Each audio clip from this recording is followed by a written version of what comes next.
what's up, guys? It is Rob, and you know what time it is? It's movie review time, baby. That's right. We're going to talk about a movie that came out in 1987. A movie that's controversial. I mean, even today, people talk about this movie all the time, how crazy it is. It even has some of the most memorable scenes. And I think it's very well done, very well acted. Some people might not think so because there's some people out there that think it's boring or it's just not their cup of tea. Just because I recommended the movie, they had to go and throw it or send it to somebody that lives out of the country because they didn't like it, just out of spite, just because I recommended it.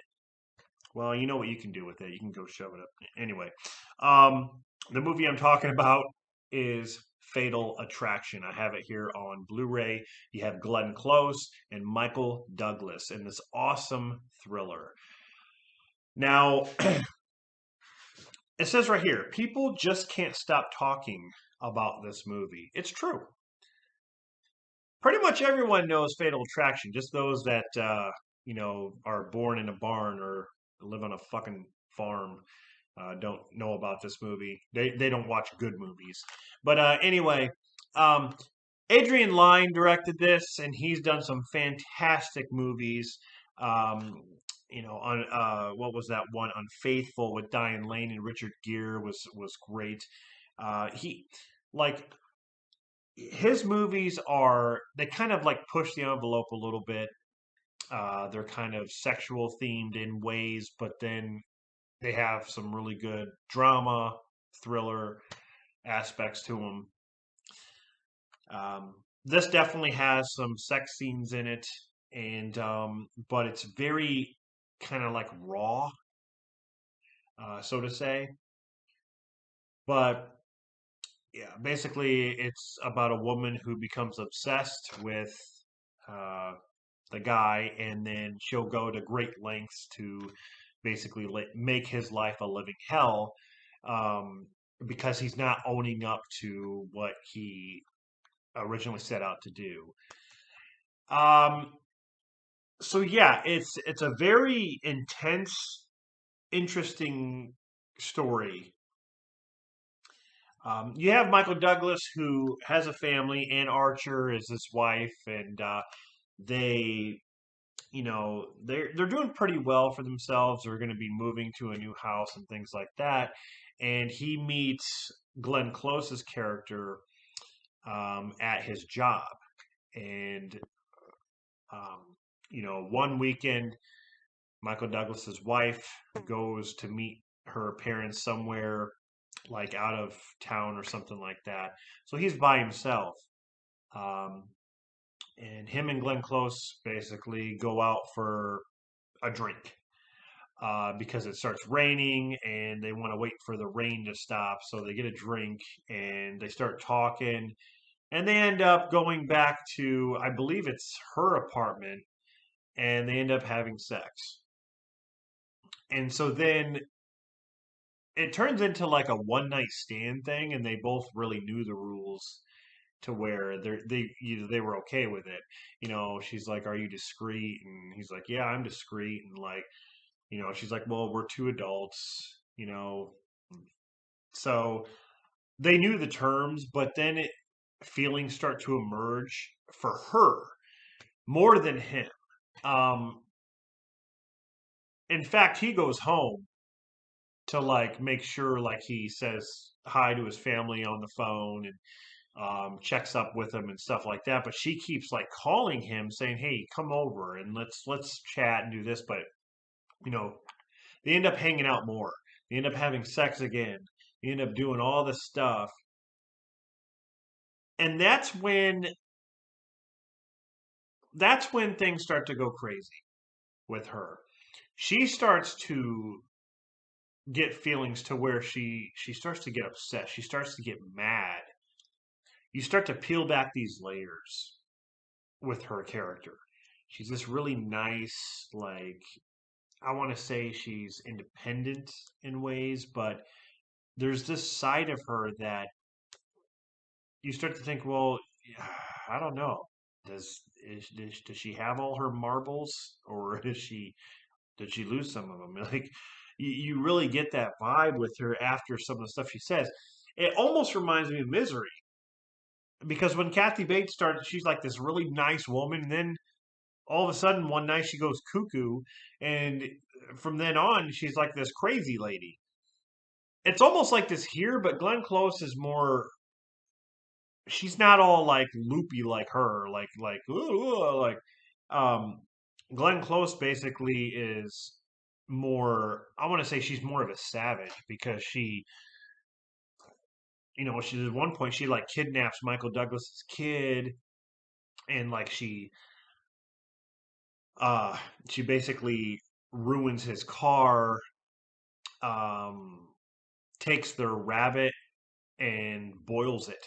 That's one of the scenes I'll never forget is when she takes the rabbit, which is the pet of the little kid, takes the rabbit and puts it in a pot and boils it. They come home and they find the rabbit boiling, and that scene, yeah, that's crazy. But so she comes at him being like, I'm pregnant. And so then he gets scared. Basically, Michael Douglas doesn't want anything to do with her anymore because he's got a family. It was supposed to be like a one night stand. They were both adults. They understood what they were doing, but she doesn't want to let that go. She doesn't want to let him go. Basically, at first she's like okay with it. Like she's just like okay, like well, maybe I'll see you sometime, and like you think things are done, but then like she's sitting there in the dark and she has the light switch and she's turning it on and off, just on and off, on and off. I'm sitting there thinking like she's going nuts. Better stay the fuck out of her way. Like she's starting to go crazy right now. I wouldn't want to be anywhere near her. If she's sitting there flipping the light switch on and off, there's something going on up here. Okay. And that's what it becomes. It becomes like an obsessed situation. She does anything in her power to get a hold of him on the phone. She keeps calling. She'll stalk him. She'll park outside his work and follow him to his house. And the ending is crazy. The ending is like a slasher film. It almost turns into a horror movie because she has a kitchen knife and she comes over and in first she slits her wrist to make Michael Douglas stay. She slits her wrist and he's running them under the water and he's panicking and trying to stitch her up and things like that. It's a crazy scene. But the third act, she has a kitchen knife and she goes into the house. She basically breaks in, but she gets in without no one knowing. And she starts to try to like kill Ann Archer and kill him. And then one of the creepiest moments in this is when she's under the water. It's like Michael Douglas strangles her in the bathtub. And she's just sitting there. The camera pans down. And she's just sitting there staring up like she's dead, but she's not really. She's staring up from the water, from the bottom, and you can see her face, and like she's not moving. All of a sudden, you see these little bubbles, like she's still alive. And then she gets up and she's like, oh, like this crazy moments in this. It's like the movie starts off slow and then it picks up. Like once she starts to be obsessed and go crazy, then it just like it just doesn't stop it. Things start happening. When they call this movie like controversial or like no one ever stops talking about this movie, it's true. Um, Fantastic movie, guys. Don't listen to those people that live on the farm. They don't know what the hell they're talking about. Um, Everyone has their own opinions on the movie, but like people tell me, you're too picky. You're too picky about your movies. Look who's talking. Look in the fucking mirror. Um, anyway, this has some good special features. You have the social attraction, visual attraction, rehearsal footage, which is interesting. The rehearsal of Glenn Close and them, like watch that. It's really cool. It's got the alternate ending. Um, the commentary, that's really cool too. The commentary by Adrian Lyne. Um, Watch this movie, guys. If you have not seen Fatal Attraction, you're missing out. One of my favorite '80s thrillers. Really, really good. And this was at the time where like Michael Douglas was always in those steamy thriller movies like Disclosure with Demi Moore, Basic Instinct with Sharon Stone. He was always in the movies where he was like having sex with these women, and this is one of them. But yeah, this is definitely a good one, guys. It's not just about the sex or anything like that. There's more to it.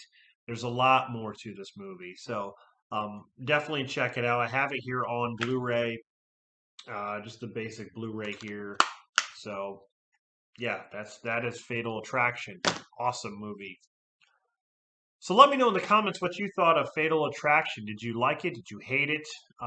Did you send it off to somebody because you didn't like it? I know people who do.